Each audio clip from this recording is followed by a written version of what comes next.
जय सुहेलदेव, जय समाजवाद।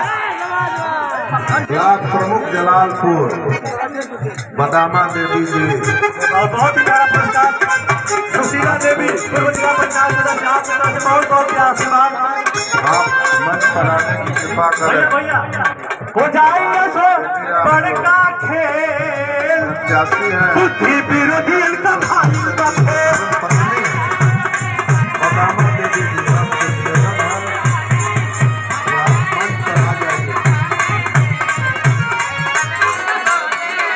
आगे बेदी चाचा के विजयी बनैया, घर के अपने विधायक बनैया।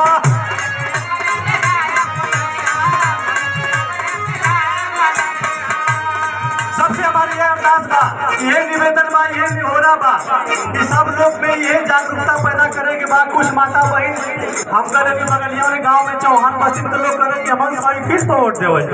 हम करे चाची यहाँ साइकिल ना, यहाँ छड़ी निशान। आदरणीय पूजनीय हमारे बड़े भैया चंदन यादव जी, जो आपकी तरफ से बहुत बहुत आशीर्वाद आया है, चरणों में बार बार नमन बंदन करते हैं। कलाकारों की जान और शान हमेशा बढ़ाए रहते हैं। धन्यवाद भाई योगिया जी। अब बस बस साथी और खत्म हो गया है। बहुत ही प्यारा आशीर्वाद प्रत्याशी की धर्म पत्नी बदामा देवी जी, बहुत बहुत रुपयों का ये मंच से दाहिने तरफ जो रास्ता है, इस पे जिनकी बाइक खड़ी है